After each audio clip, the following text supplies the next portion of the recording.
everyone. It is February the 2nd, 2026.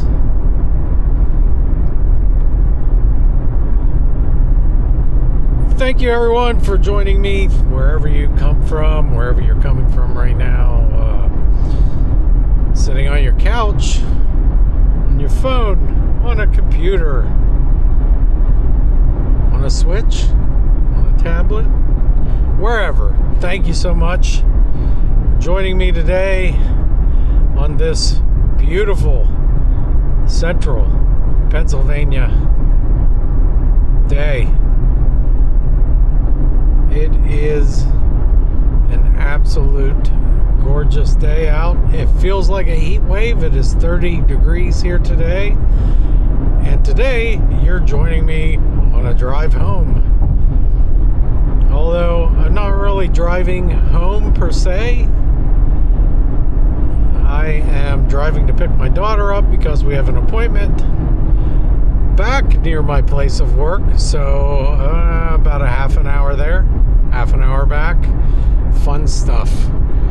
Anyways, that's what we're doing today. Make sure you're buckled up over there as you join me here on this little journey home. I'll let you daze out the window anytime you want. Once I'm done talking to you a little bit, because I have a few things on my mind. And, let's talk.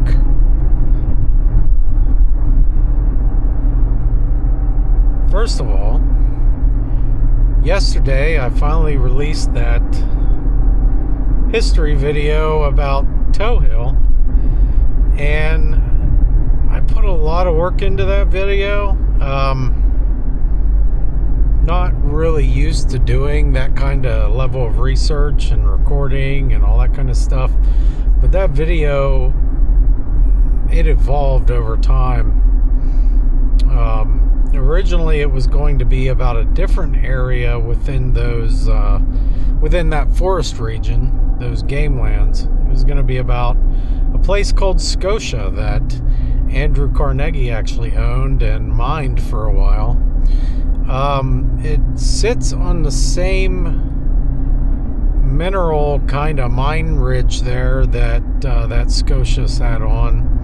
This one was up a hill, though, in a different place, a couple miles away from the Andrew Carnegie site. I'm not going to bore you with all that stuff, but basically I'm going to say that it started out as what was going to be a vlog about Scotia, and like the Gilded Age and some other stuff, and it ended up being a vlog about African Americans who seemingly were born into slavery and were fleeing that entire situation. I don't know that to be true, but there's not a lot of facts that say that that's what the background is of everyone that lived there, or even anyone that lived there. But there are a lot of circumstances around it that point to it. And I believe historians would probably agree, given where the research led. All the signs pointed to that being a place where these people were hiding away at that time. A lot of things could happen to a seemingly free black person in kind of a suspicious circumstance or situation there. Bounty hunters could have been sent after someone else, and these people get snatched up, if they're living amongst others. And, Center County, or I'm not even sure if it was Center County at that point. I think it was.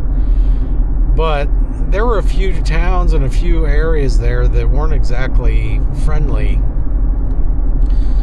to African Americans, and probably sympathized a little bit more with the southern states as far as their treatment of black folk at the time. In fact, there was a newspaper in a nearby town called Bellefonte where a lot of these people ended up eventually going to live. That was really nasty, seemingly nasty towards black folk. And one of the founding families of that Toe Hill settlement actually had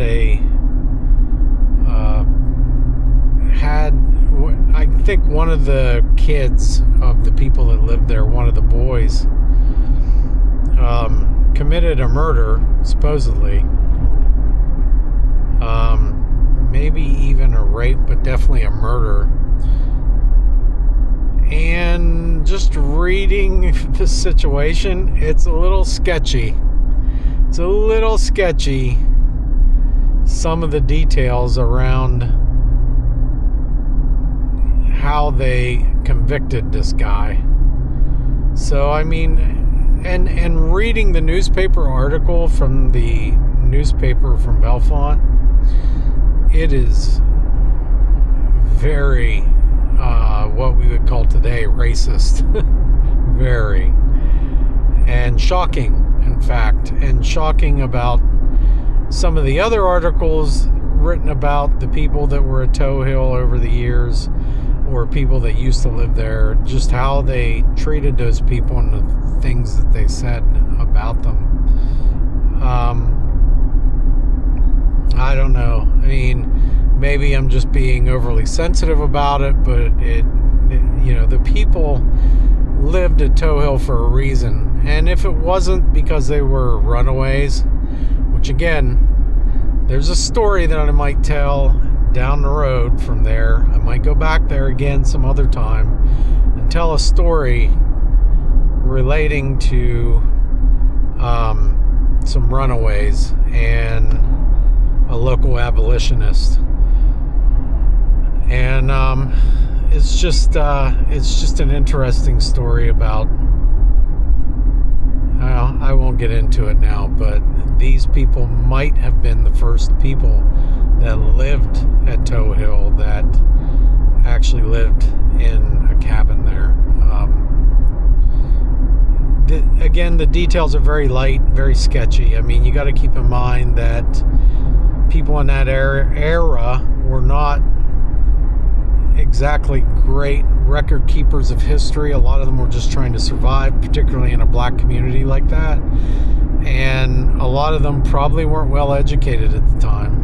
So, writing, it probably wasn't exactly a priority. Especially in the conditions in that part of the forest. It was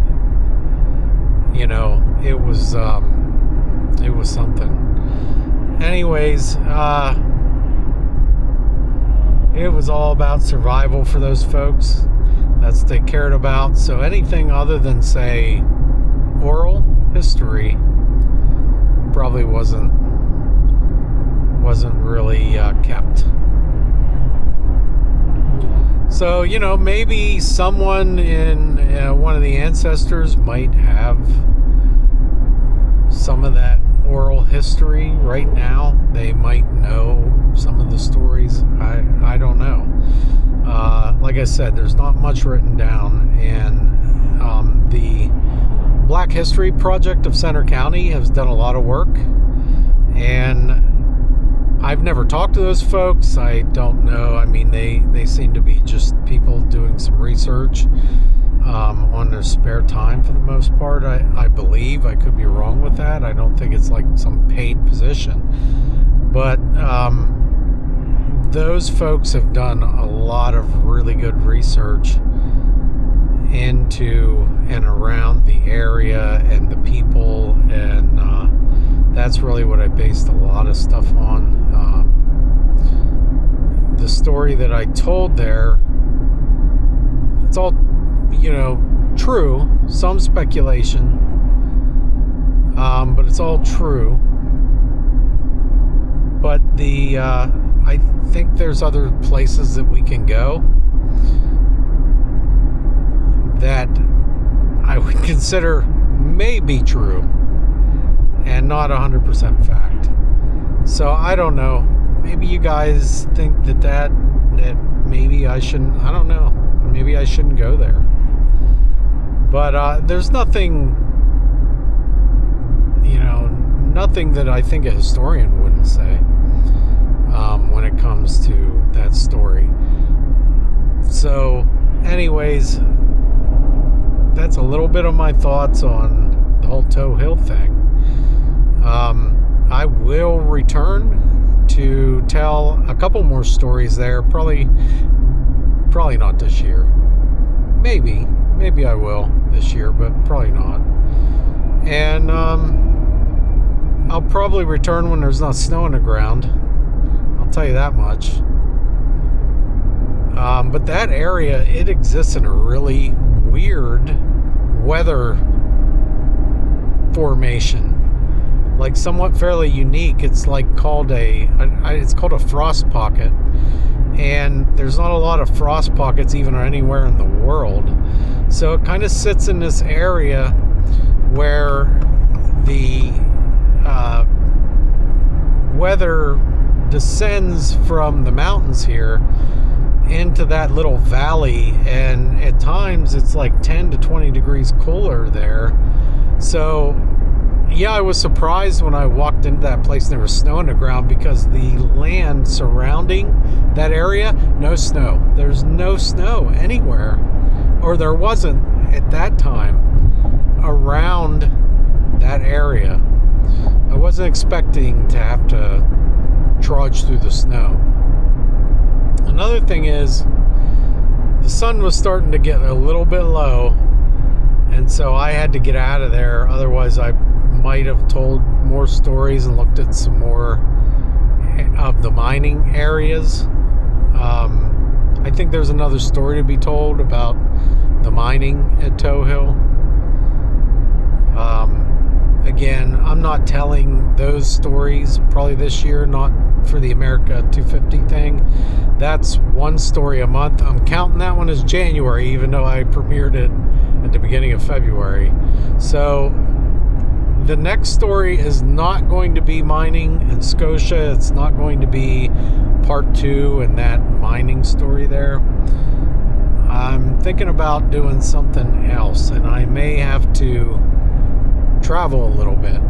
Not too far, maybe like 3 hours to tell my next story, because even though it would be a very simple and short story, and it's going to be a very simple and shorter story, it may be 20 minutes, 25 minutes. That last one was a little over half an hour.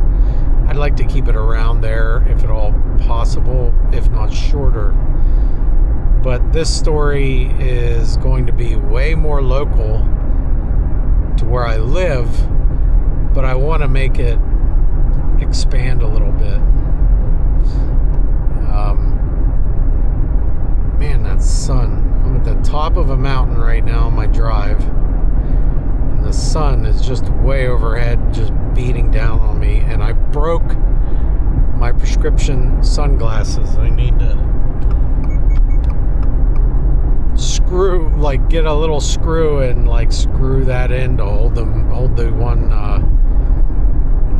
arm in place, whatever you call it. I know there's a name for whatever that is, and it escapes me right now. You can laugh, that's okay. But anyways, yeah, I was a little shocked to walk into that whole mining region and see how scarred and pitted the landscape was, how deep some of those mining, whatever, I call them cuts, but whatever they're called. And the only thing I was a little disappointed in was the fact that I didn't see more of the ponds, the washing ponds. Also, I feel like if the snow wasn't on the ground, I probably would have found some more ruins, because I think they're there. And at some point, I'd like to find them, as each year, as time ticks by, nature reclaims more and more. That place has been sitting there, basically unworked, since 1899. That's how long. So, you know, a long time.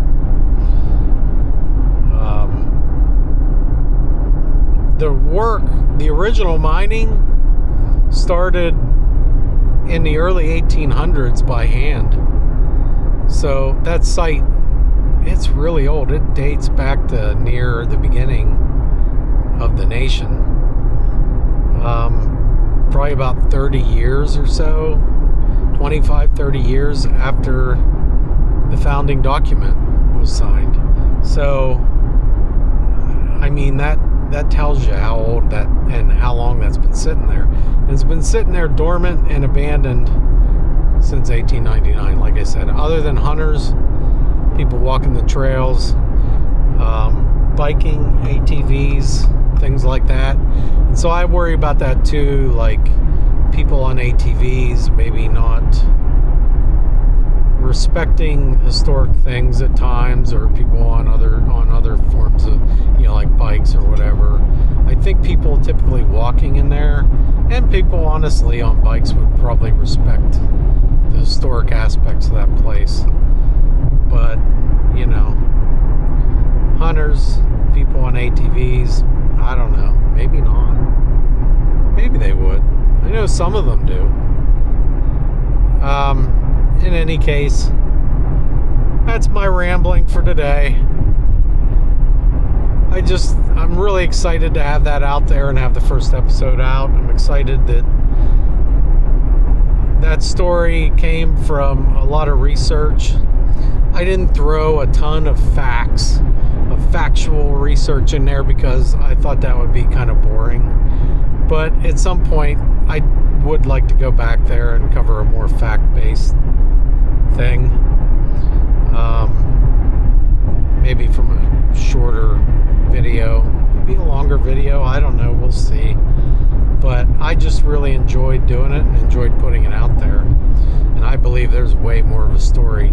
Even if someone else goes to that site after seeing mine is inspired to tell more of a story, I think that would be so great. I would love that.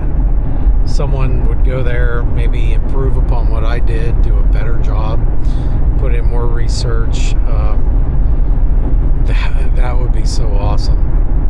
I only have so much time, got a family, got a job, got all those things going on, so it's only so much I can do. Anyways, that will be it. Thank you for coming along and listening to me on this Monday, and I appreciate you. I appreciate it. Touch some grass. Now what is it? Dream, grass, and churros. Yeah, that's it. That's the ticket. All right. We'll see you tomorrow.